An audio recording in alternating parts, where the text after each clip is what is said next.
Tadi kan kita banyak bicara mengenai dari pelaku usaha, ada ABC, ada Indo, Superindo.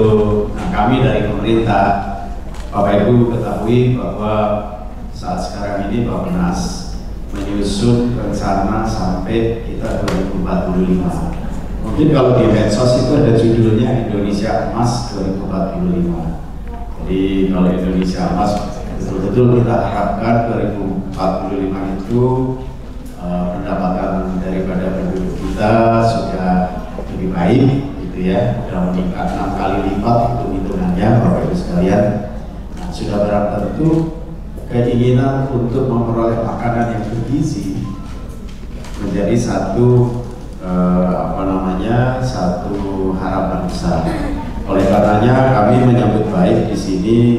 Kami ucapkan selamat kepada teman-teman dari jaringan Bank Pangan Indonesia yang sudah bisa melaksanakan kongres sampai 3 kali ya. Itu besok hari kita merayakan kemerdekaan ya Bapak Ibu sekalian ya, insya Allah dengan baik. Dan yang satu penting lagi, ada narasi di sini mustika rasa.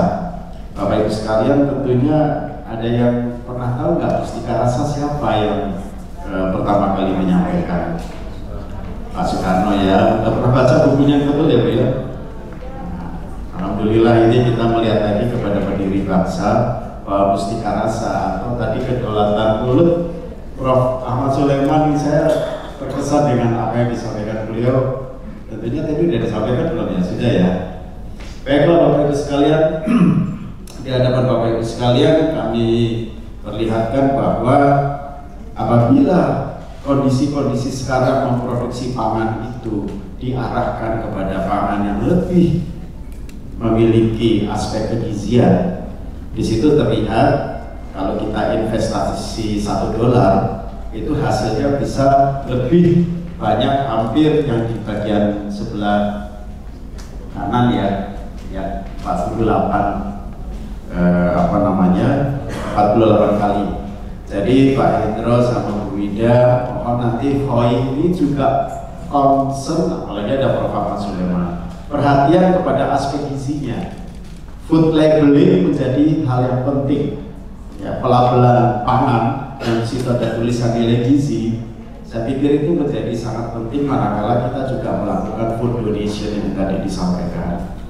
Selanjutnya Bapak Ibu sekalian, kami ingin menyampaikan, ingin sharing dan meminta masukan. Situasi kondisi negara kita masih seperti ini. Ya, tadi ada disampaikan oleh teman dari ABC bahwa kita pengen zero waste, tapi juga kita pengen zero hunger. Nah, yang di sebelah kiri itu masih ada zero hunger Bapak Ibu sekalian. Ya. Kalau di sekeliling komunitas kita mungkin zero hungernya spot-spot seperti itu. Tapi kalau lihat kita punya negara masih seperti itu, tantangan besar kita bersama. Nah, kita bersama dengan teman-teman dari masyarakat sipil dan daripada komunitas, saya pikir ini luar biasa sekali. Kami mendorong agar komunitas ini semakin besar.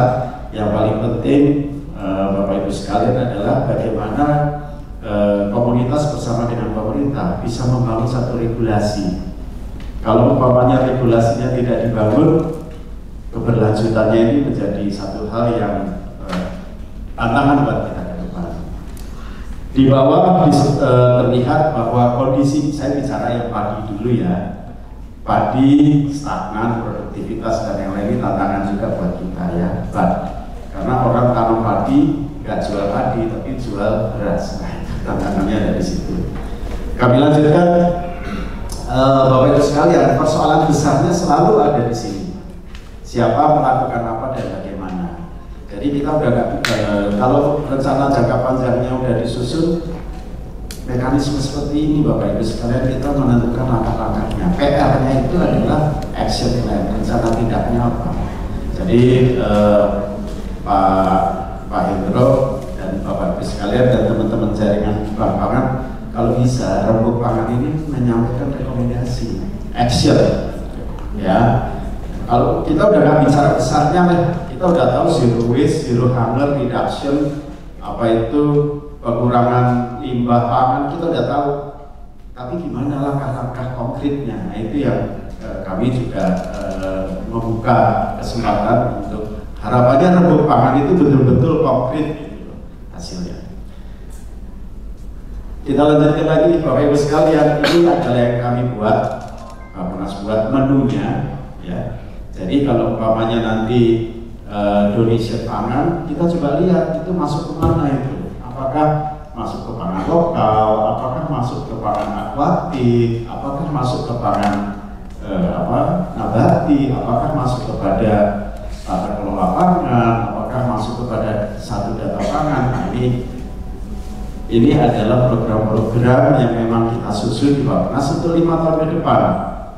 Jadi harapan kami adalah ini, kalau tadi saya minta, saya berharap bahwa rembuk pangannya itu ada action plan-nya, Bapak Ibu sekalian.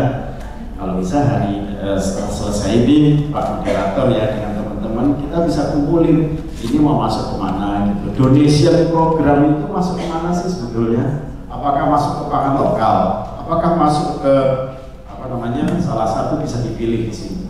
Jadi supaya kita bisa bersinergi satu sama lain dan kembali lagi kita bisa mengembangkan regulasinya. Saya nggak tahu ya Pak, teman-teman ya Pak Hendro, ya mungkin regulasinya udah dibikin tapi belum sempat bisa keluar.